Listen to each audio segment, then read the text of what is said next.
Excellent. Donc, tout le monde est ici. Alors, bonjour tout le monde et bienvenue à cette première présentation du cas de gestion de crise. Est-ce que vous voulez avoir les règlements en français ou en anglais? En français, s'il vous plaît. Parfait.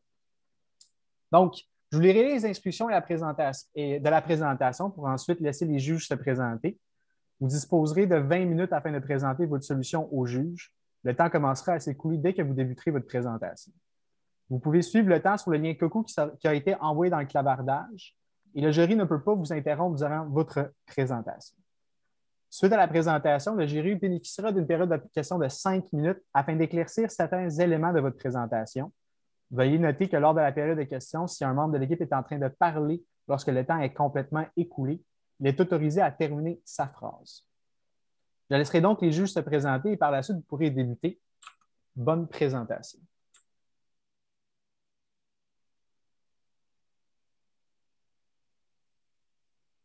Donc, messieurs, dames, les juges, vous pourrez vous présenter. Oui, bonjour, François Cormier, PDG, Agence XP. Marie-Pierre Hudon-Thériault, copropriétaire et directrice des ressources humaines d'Agence XP. Jean-Michel Larouche, directeur des ressources humaines pour DSA et copropriétaire de Agence WebES et Prévaction. Jean-Sébastien Lévesque, directeur des ressources humaines pour les équipements d'emballage MMC.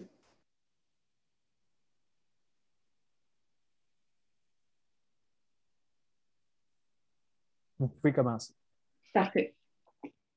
Donc, bonjour à vous, M. Néron. On sait que les derniers temps ont été difficiles de votre côté avec la déclaration récente de faillite pour votre entreprise ainsi que votre déclaration de faillite personnelle. Mais aujourd'hui, nous sommes là pour vous aider à vous relever face à ce défi auquel vous faites face. Donc, moi et mon équipe de consultation EGC vont vous aider à éviter judicieusement la crise en vous assurant une santé financière solide pour l'avenir. Donc, Elisabeth, Justine et moi-même, Caroline, avons pour mandat aujourd'hui de venir vous conseiller sur les actions à prendre pour la mise sur pied d'une nouvelle société à la suite de la faillite de votre entreprise 92 13 02 01 Québec Inc. Pour ce faire, nous avons fait une brève analyse pour venir voir les défis auxquels vous faites face dans cette nouvelle instauration de société. Donc, tout d'abord, il y a votre situation financière personnelle qui est précaire, ainsi que celle de vos fils. Donc, notre objectif face à ça, c'est de venir établir une situation financière stable pour votre nouvelle société. Ensuite, on a remarqué qu'il y avait une culture organisationnelle qui était en place. Donc, ça peut poser un défi pour la gestion du changement auquel on veut mettre en place, à part la mise en place de mesures de politiques et procédures de contrôle interne. Et le dernier défi est la crédibilité de votre organisation suite à la dernière faillite. Donc, pour ce faire, nous allons nous assurer de rétablir une réputation solide de votre organisation auprès de vos fournisseurs et de vos clients. Donc, tout ça est en ligne avec notre plan d'action qu'on va vous présenter aujourd'hui, qui est la mise en place d'un plan d'action qui va être clair et efficace pour la mise sur pied de votre nouvelle société, tout en venant s'assurer d'établir une base financière qui va être solide pour votre entreprise. Donc, brièvement, qu'est-ce qu'on va vous présenter aujourd'hui? D'abord, l'analyse de votre entreprise, la rétroaction face à la crise auquel vous avez fait face, le plan d'action qu'on vous propose et finalement, d'autres recommandations pour s'assurer que vous ayez tous les éléments en main. Je cède la parole à Elisabeth.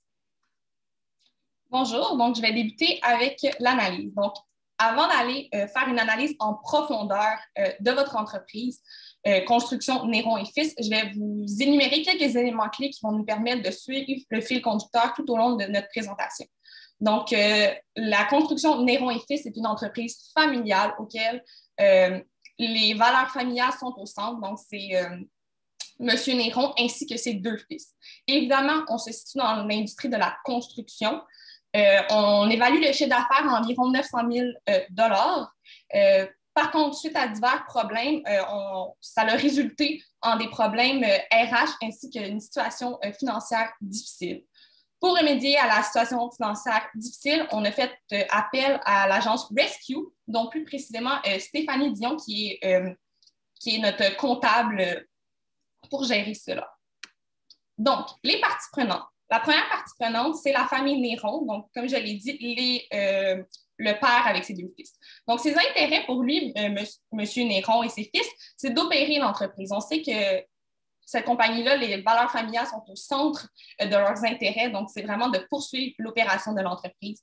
Par contre, suite à certaines difficultés dans le passé, dont une faillite ou par exemple des procédures avec la justice, ils font face actuellement à une difficulté financière. Ensuite, nous avons la comptable, donc une étudiante, Stéphanie Dion, qui fait partie de l'agence Rescue. Évidemment, son intérêt pour elle, c'est de redresser les finances de l'entreprise. Par contre, suite à un ancien comptable, elle fait face à un manque d'informations. La comptabilité n'est pas très bien faite, donc c'est un gros défi pour elle. Par la suite, nous avons les instances gouvernementales, dont la CCQ, Revenu Québec, la CNSST. Donc, leur intérêt à eux, c'est de faire respecter les lois et les normes pour les travailleurs et les travailleuses du Québec. Par contre, leur défi dans cette situation, c'est de recevoir les sommes dues. Néron et fils ont beaucoup de dettes envers les instances gouvernementales à ce jour. Par la suite, on a évidemment les fournisseurs. Donc, les fournisseurs, eux, leur intérêt, c'est de fournir des matériaux de qualité, offrir un bon service à Néron et fils pour que ceux-ci puissent poursuivre leur travail. Par contre, avec les difficultés financières de l'entreprise, ils ont beaucoup de difficultés à se faire payer. Donc, Néron et fils ont beaucoup de dettes envers certains de leurs fournisseurs. On poursuit avec les clients. Donc, les clients, évidemment, leur intérêt, ils veulent obtenir un bon service de la part de la compagnie de construction. Par contre, ils font face à certains délais importants. Donc, c'est vraiment un défi pour eux de pouvoir jongler avec les délais que Néron et fils leur imposent. Finalement, on a les employés de la compagnie. Évidemment, eux, leur intérêt principal, c'est obtenir du travail, avoir un salaire. Par contre, les défis auxquels ils sont face, c'est un flou organisationnel. On ne sait pas trop. Il n'y a pas de procédure en place, il n'y a pas de politique. Donc, c'est vraiment difficile à ce niveau-là. Actuellement, Néron et fils, où on en est? Donc, suite à plusieurs péripéties, la famille ainsi que plusieurs membres sont convoqués à une assemblée générale extraordinaire. Ils sont convoqués à cause de dettes importantes et ils sont mis devant le fait accompli. La famille est déchirée. Ils ne veulent pas considérer la faillite, mais par contre, ça serait le seul moyen d'aller de l'avant dans cette situation-là. On leur conseille, suite à plusieurs discussions, ils doivent admettre la faillite, mais la bonne nouvelle, ils veulent repartir à neuf suite à cette faillite. Donc, je vais faire un petit retour sur les problématiques, les faits, les problématiques, ainsi que ce qui aurait dû être fait pour qu'on évite d'en être où on en est actuellement. Donc, le premier fait, c'est la formation de l'entreprise. On croit que lors de la formation de l'entreprise, il y a eu quelques petits problèmes. En effet, il y a une mauvaise organisation des tâches. Par exemple, si on regarde le fils Steve, il est autant directeur général que chef sur un des chantiers. Donc, on a ici un petit flou par rapport à ces tâches. Donc, qu'est-ce qui aurait dû être fait? C'est évidemment définir les rôles et responsabilités de manière claire et élaborée afin qu'il n'y ait pas ils ne s'entrecroisent pas. Ensuite, le deuxième élément est l'embauche de l'ancien comptable. Évidemment, cet ancien comptable-là, la problématique, il n'était vraiment pas professionnel. Ce qui aurait dû être fait, c'est s'assurer d'engager quelqu'un de fiable et avec quelqu'un dont on peut faire un suivi assez régulièrement. Le troisième fait, c'est le problème de remboursement. En effet, Néron et fils ils ont une mauvaise priorisation au niveau du paiement de leurs dettes. Donc, ils doivent de l'argent autant des fournisseurs qu'à des gouvernements. Par contre, ils priorisent les fournisseurs étrangement. Donc, on suggère qu'ils auraient dû prioriser le gouvernement avant tout.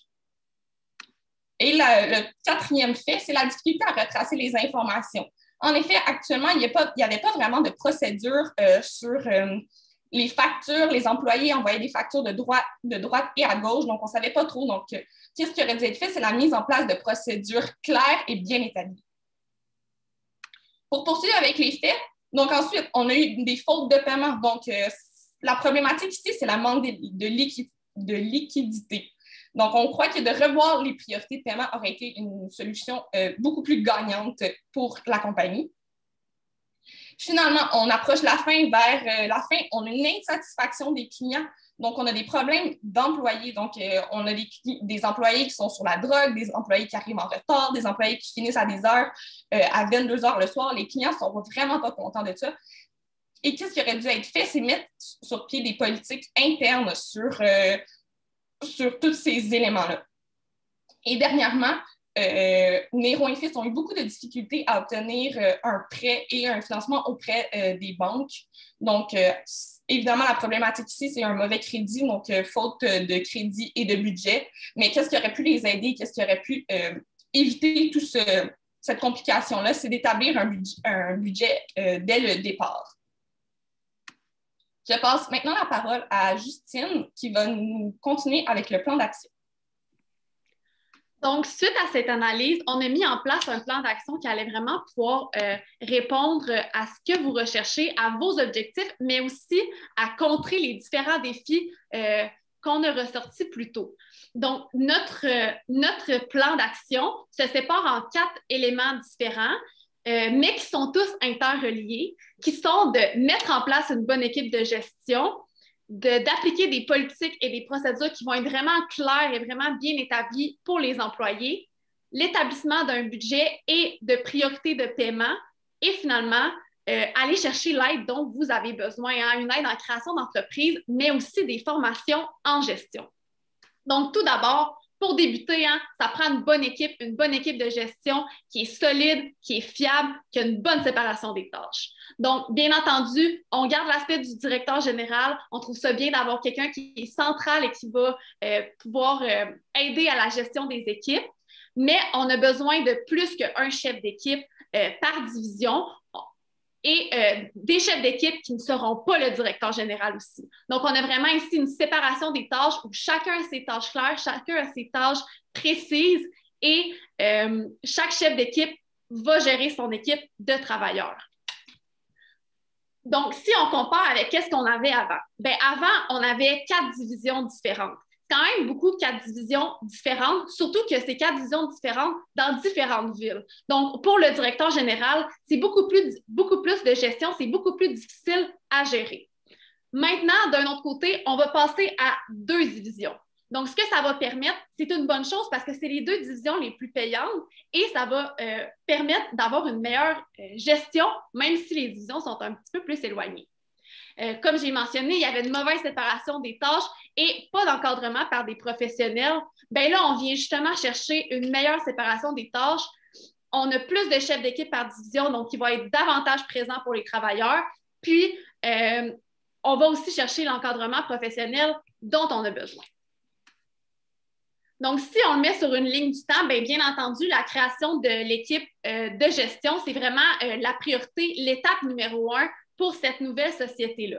Donc, on prévoit environ 1 à 3 mois au niveau de l'échéance pour la mise en place de cette équipe, à voir si les chefs d'équipe et les gestionnaires qui étaient déjà en place veulent rembarquer dans l'aventure et sinon, il y aura à avoir un certain recrutement. Par la suite, une fois que l'équipe est formée, là, il faut aller chercher de la formation en gestion. On le voit, vous êtes une famille qui adore l'entrepreneuriat, qui aime se lancer en affaires, qui n'a clairement pas froid aux yeux non plus, mais il faut vraiment aller chercher de la formation en gestion qui va être vraiment bénéfique au final à votre entreprise. Donc, il y a différentes options. Il y a des longues formations, par exemple, des formations au cégep de Trois-Rivières, d'ailleurs, qui se donnent en démarrage et gestion d'entreprise. Et ça peut être fait sur un plus long laps de temps aussi. Et l'avantage avec des formations au cégep, c'est que ce n'est pas très dispendieux.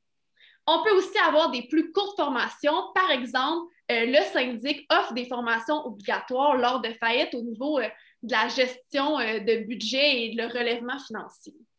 Donc, pour ce qui est de ces formations-là, c'est une fois qu'on a formé cette équipe-là, on peut venir offrir de la formation en gestion et comme vous pouvez le voir, c'est vraiment préférable d'offrir une formation sur une plus longue période, couvrir quasiment la période de 12 mois afin de s'assurer qu'on ait vraiment toutes les informations puis qu'on soit vraiment au courant de ce qui se passe. Par la suite, bien entendu, qui dit problème financier dit ça prend un budget. C'est vraiment important d'avoir un budget clair où il va vraiment avoir des priorités de paiement établies et qui va être vraiment un budget qui est adapté aux transactions de l'entreprise. Donc, ce que ça va permettre, ça, ben, c'est de contrôler les entrées et les sorties de fonds. On a mentionné qu'il y avait beaucoup d'entrées, beaucoup de sorties. Puis, une chose qui est importante à savoir, c'est que beaucoup d'entrées et beaucoup de sorties de fonds, c'est des risques de fraude importants. Donc là, on vient mettre un contrôle interne, puis on va le voir plus tard avec les procédures, mais un budget, ça va vraiment aider à ce contrôle-là. Comme j'ai mentionné, un budget qui établit les priorités de paiement et ça va aussi avoir un meilleur suivi des créances et des liquidités pour, encore une fois, pas faire des trop gros achats si on n'a pas les moyens de les faire. C'est difficile de faire des achats quand on ne connaît pas notre budget a l'air de quoi. Donc, ça, encore une fois, ben, ça se fait un peu une fois que l'équipe est formée, mais la mise en place du budget se fait durant la formation, donc dans les 1 à 9 mois suivant la mise en place de la société. Et finalement, vraiment important, il ne faut pas oublier les employés. On est dans une gestion de crise ici. Les employés sont vraiment importants, sont vraiment au cœur de l'entreprise. On n'a pas d'employés, on n'a pas de société, on n'a personne pour travailler. Donc, il faut vraiment penser à eux, mais il faut vraiment leur donner un cadre clair. Car ce qui se passe en ce moment, c'est que les employés sont un peu, comme on avait dit plus tôt, dans un flou organisationnel et donc, on va venir mettre des procédures et des politiques claires, mais qui sont en alliance avec le travail qu'ils font. Donc, premièrement, un code d'éthique très important avec une politique tolérance zéro sur les drogues et sur les alcools. On a mentionné plutôt qu'on avait eu des problèmes avec ça. Et puis, si on veut aider à la réputation de l'entreprise, bien clairement, il faut que les employés donnent du leur et respectent un certain code d'éthique. Aussi, au niveau des salaires, on avait parlé ça parlait des salaires dans le cas, bien, les paiements de salaire doivent se faire selon les conventions collectives des syndicats que les travailleurs vont avoir choisis. Donc c'est très important de ne pas jouer avec le salaire, de pas se laisser tordre la main. Si on a un cadre qui est vraiment clair, les employés vont le respecter et les employés vont se sentir encadrés et ça va les valoriser.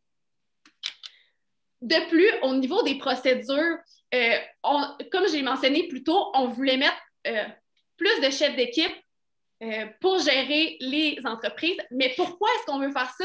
Ben, c'est parce qu'on veut s'assurer que sur les chantiers, sur les lieux de travail, il y ait un chef d'équipe qui soit sur le terrain, qui est là pour assurer le respect des politiques, le respect des procédures, mais aussi pour aider les travailleurs, les encadrer, s'assurer que tout se passe bien et surtout de centraliser les dépenses. Donc, si les chefs d'équipe sont ceux qui s'occupent des dépenses, on s'assure que les factures sont claires, les factures sont bien remises, il n'y a pas de dépenses personnelles qui n'ont pas lieu d'être. Et donc, encore une fois, bien, on évite les risques de fraude. Donc, encore une fois, ces procédures et politiques-là vont être émises un peu plus tard, juste avant l'embauche des employés et suite à la mise en place d'un budget et d'une bonne équipe de gestion. Donc, ensuite, on va terminer avec les autres recommandations. Donc, encore une fois, on a beaucoup parlé de budget parce que c'est essentiel quand on veut rebâtir une nouvelle entreprise. C'est certain qu'on n'a peut-être pas les prévisions budgétaires pour votre nouvelle entreprise actuellement. Donc, un budget chiffré est un peu plus difficile à faire dans le contexte actuel, mais dans un autre mandat, on pourrait vraiment venir faire le budget chiffré de votre nouvelle entreprise. Plus précisément, ce qu'on vous suggère, c'est vraiment d'établir un budget initial clair et qui va être revu annuellement à chaque année pour avoir des bonnes prévisions à jour, d'avoir une politique de paiement pour les comptes clients, de faire une bonne vigie sur les dépenses, comme ma collègue Justine l'a exprimé, aussi s'assurer de faire les paiements des comptes gouvernementaux d'abord et ensuite le paiement des comptes fournisseurs. Et finalement, c'est essentiel de faire vos états financiers annuels pour vous assurer d'avoir le financement nécessaire auprès de vos institutions financières. Ensuite, on a vu que c'est certain que rebâtir une nouvelle entreprise dans votre contexte, il y a une mitigation des risques à venir faire. Donc, d'abord, la gestion du changement. Donc, ça va être vraiment important, puisqu'on va mettre en place des nouvelles procédures, de rester à l'écoute des employés, de s'assurer de faire des communications claires et efficaces sur les actions qui vont être prises par l'entreprise et de s'assurer, bien sûr, de faire un suivi avec eux pour ne pas qu'ils sentent qu'ils soient à l'écart des décisions. Ensuite, on le sait que ça va peut-être être une difficulté pour vous d'obtenir du financement en raison de la faillite, mais vous avez votre syndic de faillite qui va vous donner des trucs et astuces pour être certain de ne pas de nouveau faire faillite. Et l'établissement d'un budget va être essentiel et ça va vraiment vous permettre d'obtenir ce financement-là. Finalement, la crédibilité de votre entreprise, on le sait, est à risque avec vos fournisseurs et votre clientèle en raison des défauts de paiement qui ont eu lieu et du retard dans les travaux. Mais des communications claires auprès de votre fournisseur et de vos fournisseurs et vos clients vont vous permettre de leur communiquer vos nouvelles procédures et de les rassurer quant à votre crédibilité. Finalement, qu'est-ce qu'on peut retenir de cette crise? Bien, d'abord, la gestion des finances est à améliorer et c'est très possible avec l'établissement d'un budget clair et de façon annuelle. S'assurer de faire un suivi serré des dépenses et des frais à payer. Ensuite, la gestion des ressources humaines, on a vu, ça a été problématique étant donné qu'il y avait des personnes qui avaient des doubles rôles. Donc, on va s'assurer qu'il y a une communication entre les différents paliers de l'organisation. Comme mes collègues l'ont exprimé, on va centraliser la gestion des dépenses des employés pour s'assurer qu'il n'y ait pas de factures qui soient perdues, puis vraiment qu'il y ait une vigie sur les dépenses, puis seulement une personne qui est responsable par secteur, donc avec les chefs d'équipe. On va rencontrer les gestionnaires pour s'assurer qu'il y a une cohésion entre eux. Et finalement, le plus important en temps de crise, c'est vraiment la planification, la prévention de cette crise-là. Et pour faire cela, on va s'assurer de bien planifier la mise en place de votre entreprise et de vous outiller tant au niveau financier que personnel pour que c'est basé sur une base solide. Donc, en conclusion, aujourd'hui, on vous a présenté un plan d'action détaillé et clair. On espère que ça a répondu à toutes vos questions et toutes vos recommandations. Et on sait que vous êtes prêts pour bâtir une nouvelle entreprise avec une base solide. Nous sommes maintenant ouverts à répondre à vos questions.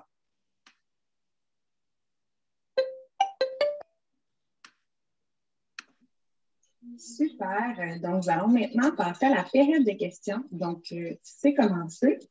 Donc, première question, je donne la parole à Martin-François.